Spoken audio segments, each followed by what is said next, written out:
Hello, আসসালামু আলাইকুম everyone. সবাই কেমন আছেন? আশা করি সবাই ভালো আছেন, সুস্থ আছেন। আপনাদের জন্য আজকে একটা নতুন রেসিপি নিয়ে এসেছি, চিকেন বিরিয়ানি। এখানে চিকেন বিরিয়ানি রান্না করার জন্য আমি কিছু পরিমাণ তেল নিয়ে নিয়েছি। তার মধ্যে দিয়ে দিচ্ছি পেঁয়াজ।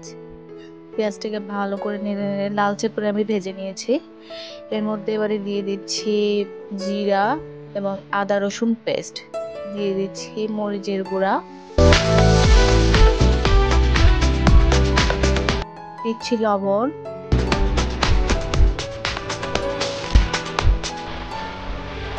এবারে আমি ভালো করে নেড়ে নেড়ে এগুলোকে কষিয়ে নেব। মশলাটাকে যত কষাবো বিরিয়ানিটা ততই ভালো লাগবে।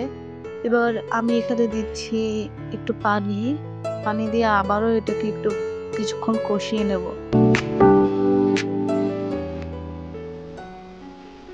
কিছুক্ষণ কষিয়ে নেওয়ার পরে এবার দিয়ে দিচ্ছি কেটে রাখা মুরগির মাংস। এখানে আমি ব্রয়লার মুরগিটা ব্যবহার করেছি। আজকে ব্রয়লার মুরগি দিয়ে চিকেন বিরিয়ানিটা রান্না করব। এবার দিয়ে দিচ্ছি এখানে রাঁধুনি রেডিমিক্স মশলা বিরিয়ানি মশলাটা আর কি। এখানে দিচ্ছি আমি টক দই।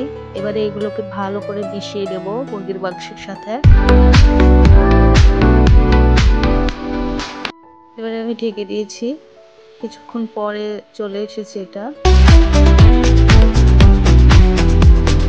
এবারে আবার একটু নেড়ে নেড়ে দিচ্ছি যাতে এটা নিচে পুড়ে না যায়। আবার একটু ঢেকে দিচ্ছি। আবারও চলে এসেছি।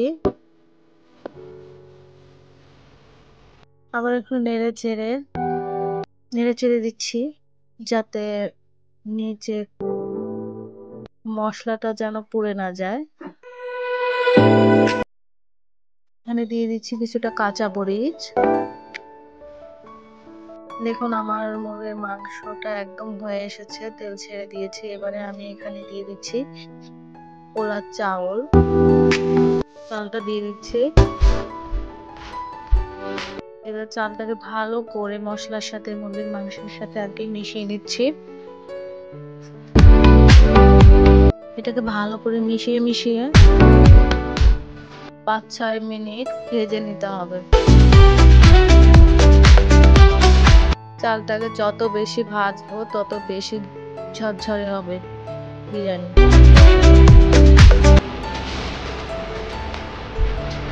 এবারে এখানে দিয়ে দিচ্ছি ফুটন্ত গরম পানি।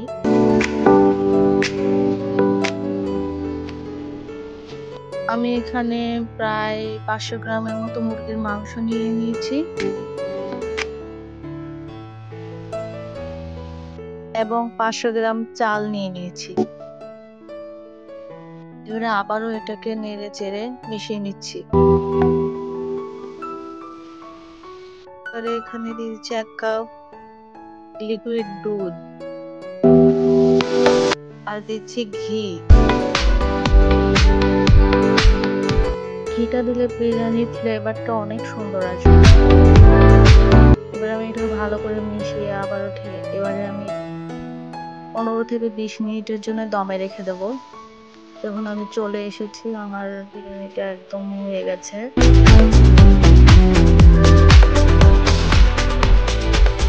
দেখুন কত সুন্দর বিরিয়ানিটা ঝরঝরে এবং পারফেক্ট হয়েছে।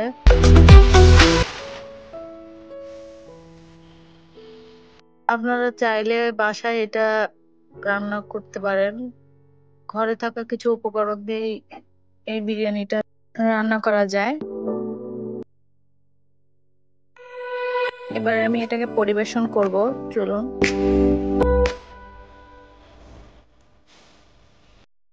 দেখুন আমার বিরিয়ানিটা কত সুন্দর ঝরঝরে হয়ে গেছে।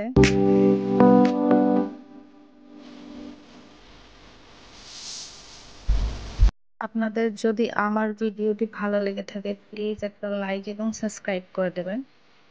সাবস্ক্রাইব করে পাশে থাকা বেল বাটনে একটা ক্লিক করে দেবেন যাতে আমি কোনো ভিডিও ছাড়ার সাথে সাথে আপনাদের কাছে নোটিফিকেশন পৌঁছে যায়।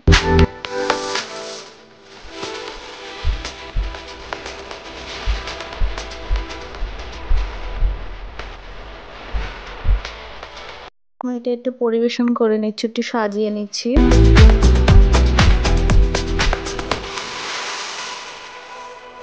আমি যে টিপস ব্যবহার করেছি আপনারা সেই অনুযায়ী টিপস ফলো করে এই বিরিয়ানিটা রান্না করবেন, দেখবেন পারফেক্ট এবং ঝরঝরে একটা বিরিয়ানি তৈরি করে নিতে পারবেন। দেখুন আমার বিরিয়ানিটা একদম চাউলটাও সুন্দরভাবে ফুটেছে আর খেতেও অনেক বেশি মজা হয়েছে। আল্লাহ হাফেজ।